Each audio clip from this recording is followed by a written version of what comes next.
Okay. Okay, today What do you on Creative Perspectives, we're going to be talking about free will and its relation to Vedic astrology. So I added some questions. Do you think that when we find out if our lives have any kind of predetermination, do we actually suffer a loss of free will?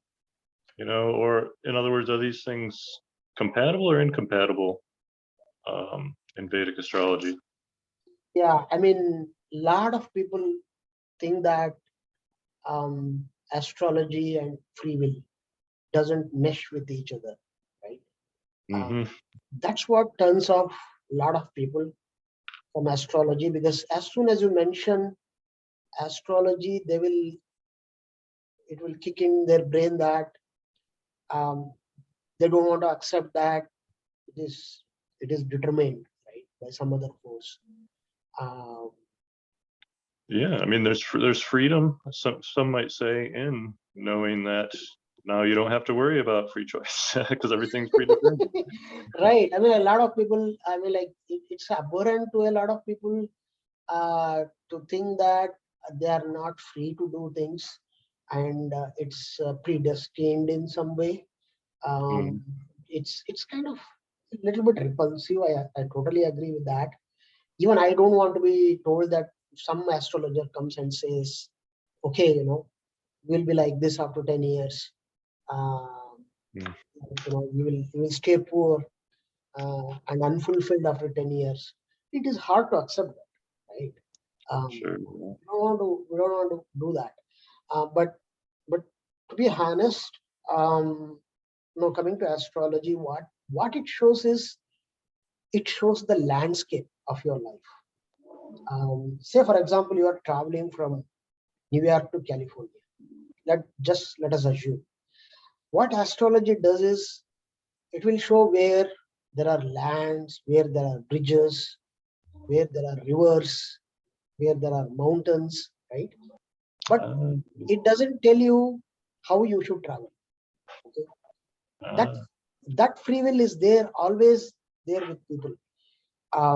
They can choose to travel by car, by bus, by flight, or they can just travel by take a lot of time to traverse the distance.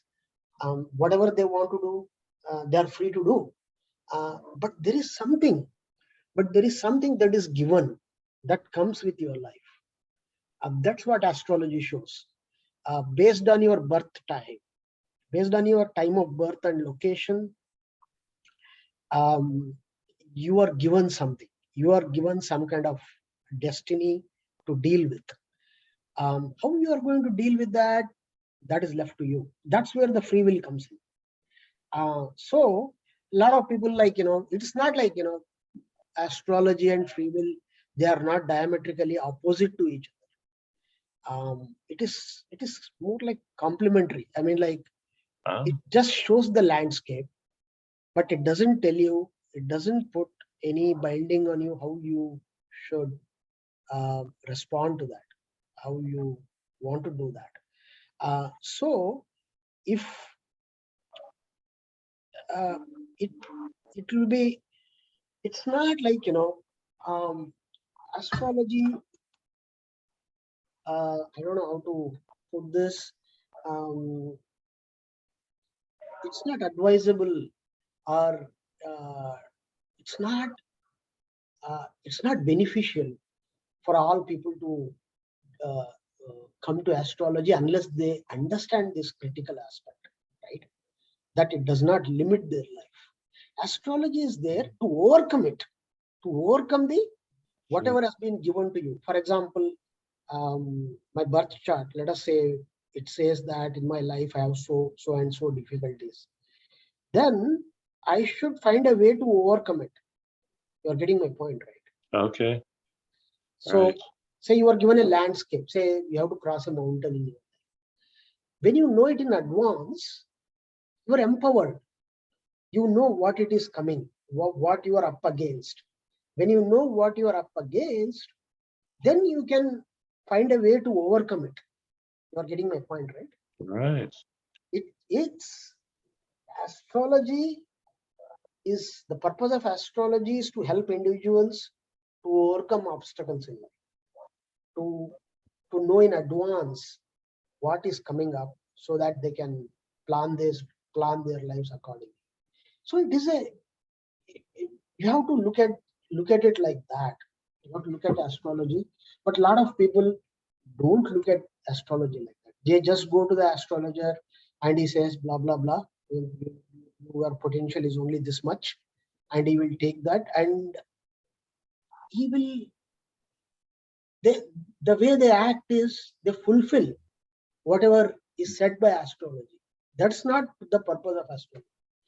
The purpose of astrology is to show you the contours of your life so that you can overcome them. Right.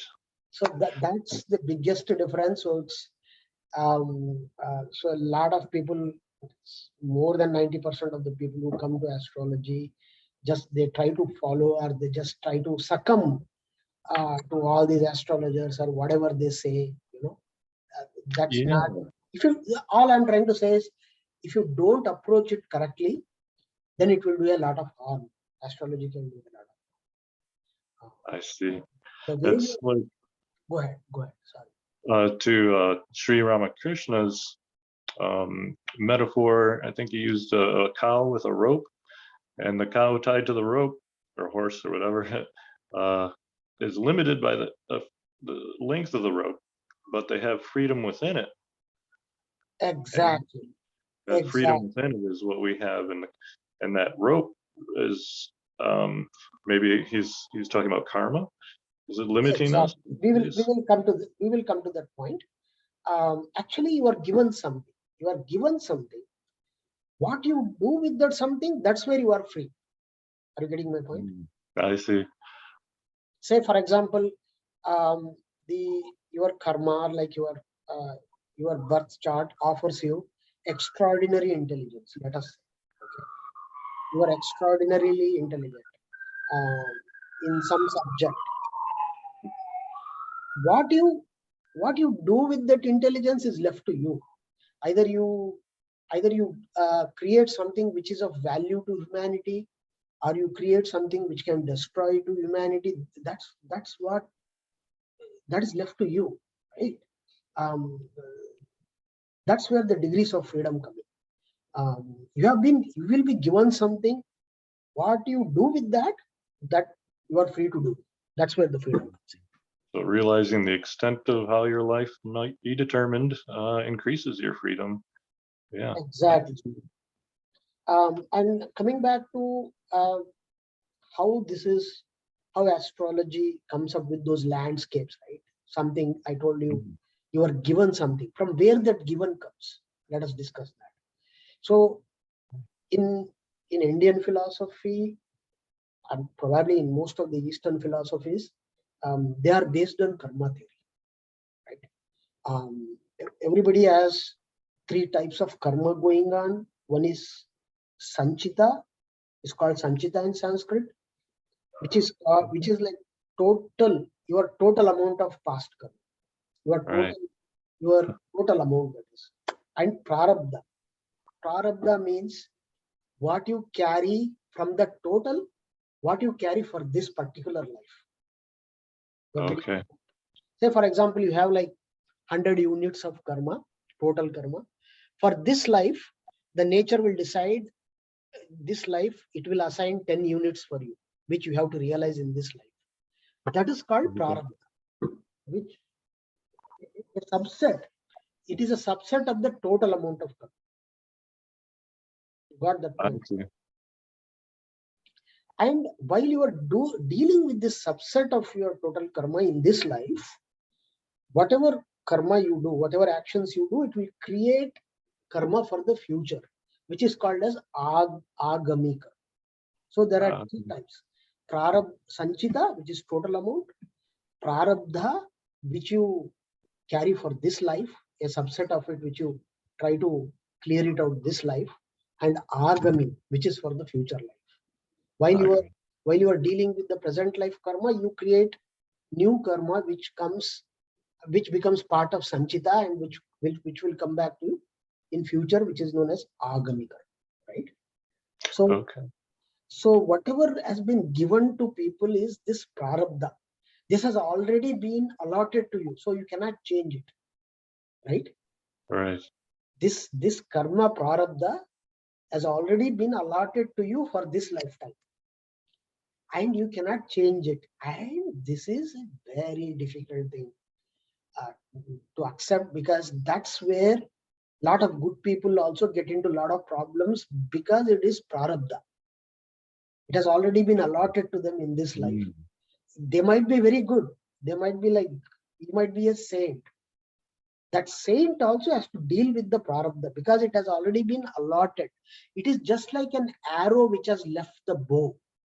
The arrow which has left the bow, right? So it has already been fired. It cannot be taken back. So that is the concept.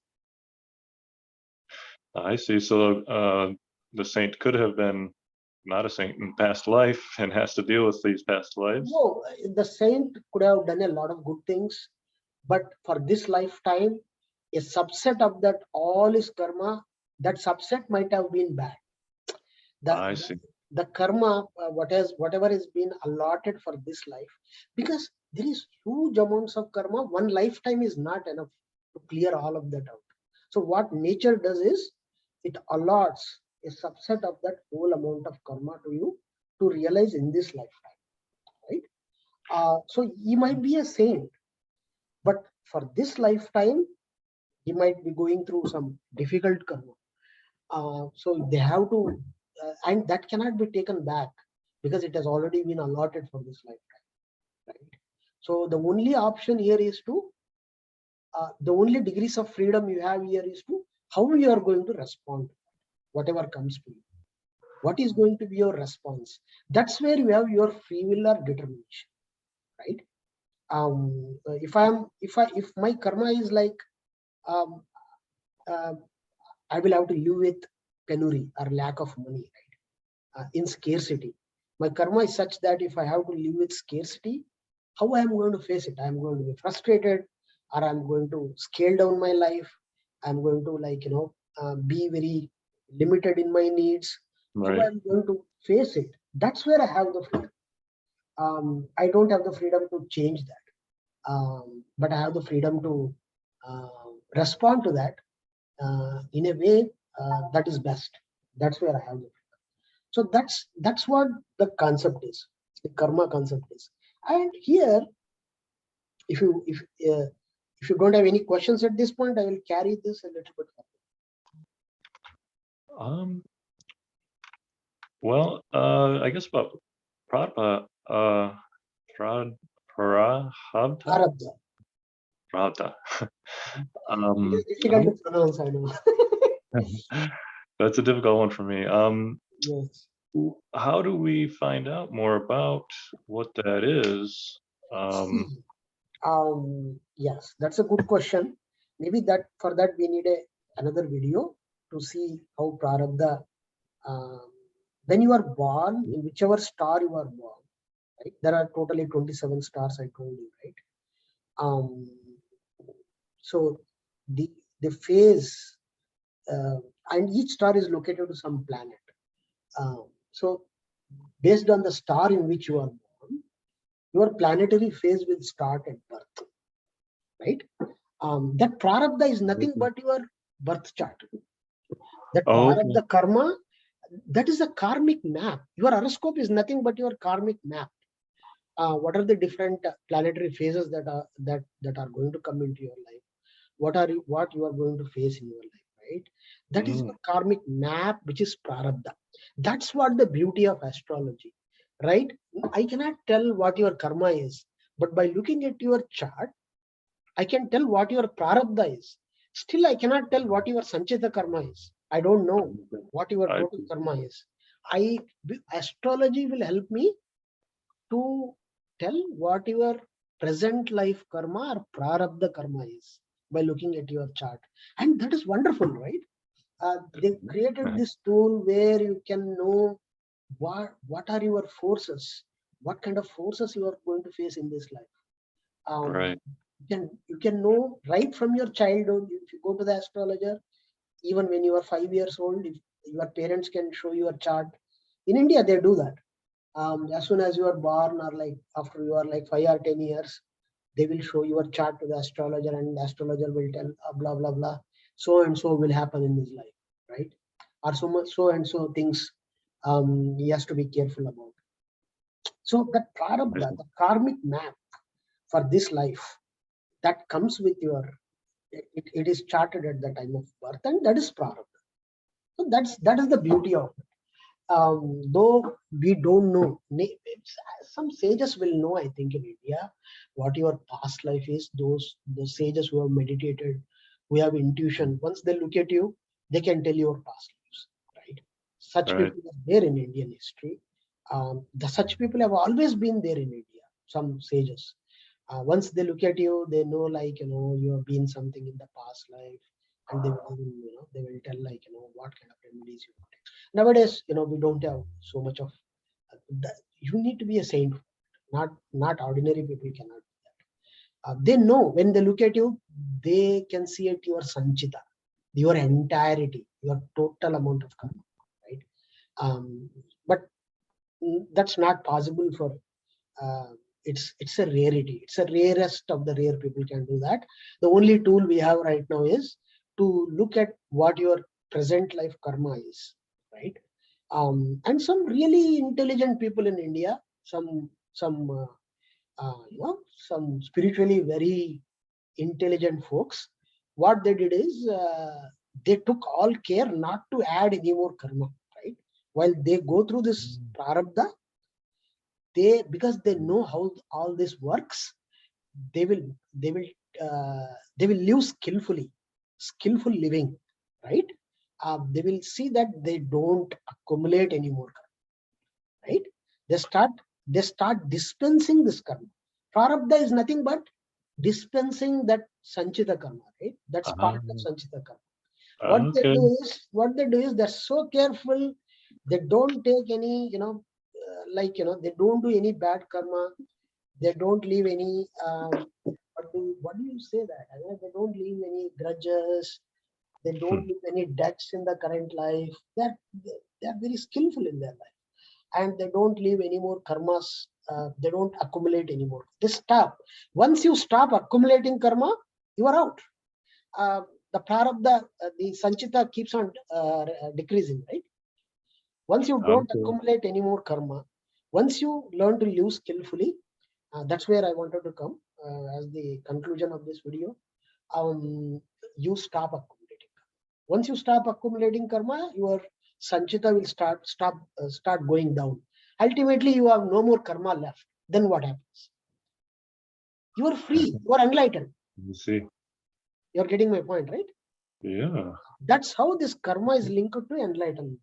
The enlightened guys have no balance of karma. The enlightened guys who came on earth, they just came to help people. They don't have any balance of karma. If you have balance of karma, you are not living, you are simply reacting. Means you are carrying that luggage, right? Whatever life is throwing at you because of your karma, right? Life throws things at you, Right. suffering, pain, this, that, obstacles. You are just responding to that. You are just reacting to that. You are living just slowly. What happens is, people just, they are not living. They are just living as a reaction. They are just living as a reaction to their past. You are getting my point? Yeah. And so So people need. yeah, that's what happens. So that's a little bit delicate point to understand. Unless people stop reacting and adding more karma, they cannot become enlightened. So this karma, astrology, karma, enlightenment, these are all related in some way. There is a connection. There is a link, right? Some people understand it, not everybody, but there is a link. There is, in all of the Eastern philosophy, take Buddhism, Hinduism, whatever. This is the basic thing. This is the basic. This is the fundamental. Um, you know, they just said, live skillfully, stop adding karma, be enlightened. That is the whole thing. That is the whole Eastern philosophy. Right. Yeah, it's profound though, and with dramatic implications for our lives if we know what we're doing. If we have the right guide. Definitely. Even Right one more thing is this karma will be brought into your life through your thought process. When certain planetary phase is going on in your life, it will create that energies, and your thoughts will be influenced by those energies. So this karma, how does this karma, how does nature make someone go through the karmic phases, right? It Right. creates the thought process. Not only it creates the thought process, it creates the external environment too, so that he can realize his karma. Are you getting my point? I see. If I have a bad karma or some kind of violent karma, I will sign up and I will go for a war to a different country, right? Mhm. There is an external situation that gets created there, right? Lot of Right. astrologers don't talk about it, Yeah. because they just follow the books. I mean, like, they just follow the words. They That's simply right. talk whatever is there in the book. I have not seen so far on YouTube one astrologer speak about the external situation that the nature creates to realize this karma. Oh, yeah. That's Getting my point, completely. right? Yeah, and that's probably maybe because it's got to be one of the more mysterious aspects. Yes. For example, if you are going through a Saturn phase is about 19 years in Hindu, in Vedic astrology. If you are Okay. going through a bad Saturn phase, even before that phase starts, the Saturn will create that external situation where you are going to struggle for 19 years.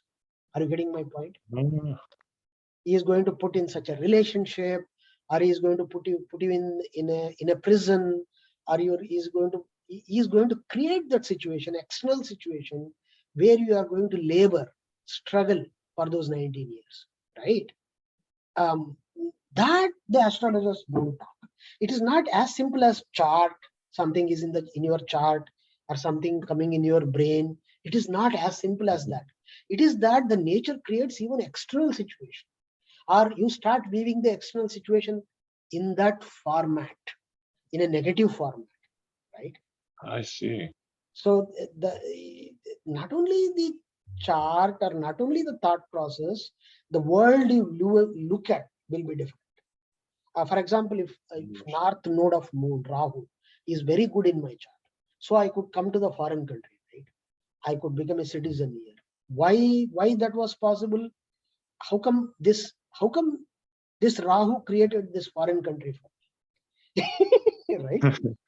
Yeah. That may be in my chart. It may be good in my chart. I can show you. He's located in the 11th house in my chart. Is beneficial to me, Yeah. and everything. He's responsible for foreign cultures, foreign country, and becoming successful in foreign countries, right? But how did he create this country so that I can come here and realize that destiny? Right. Does any astrologers talk about that? No, they don't. I have not seen even one astrologer talks about how nature creates that external situation so that you can realize your. So Yeah. there is something deeper reality there.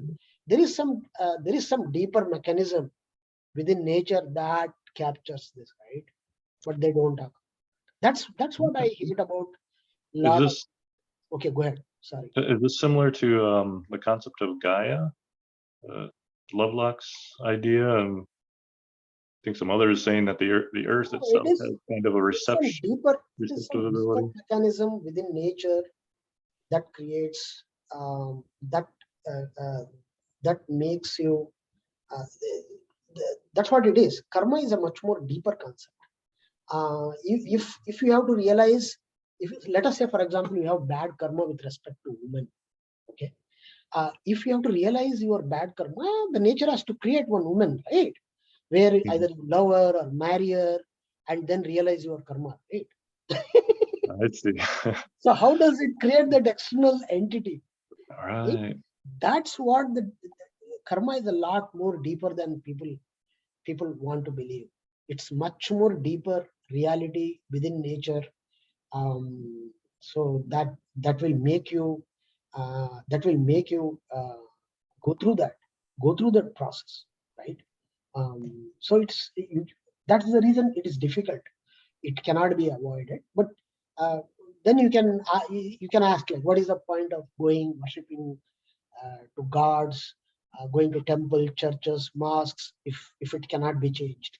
So that's again an interesting question that we can discuss in some other video, right? I think we can Yeah. we can conclude. If you have any other questions, we can discuss. Otherwise, we can conclude. Oh no, yeah, we can conclude for now and pick up where we left off next time. Sure. I think, yeah. Let us discuss why people have to go to temples, churches, and everywhere when your karma is basically decided. When it is so formidable, right? Right. When And it happens according to when prarabdha, it is decided at birth. Then what difference does it make whether you pray to God or not, right? That's an interesting question, right? yeah. Very. Let us discuss that next time. Okay. Yeah. All right. Sounds good. Thank you. Thank you. Looking forward to it. Let me end the recording. Okay. All right. Bye.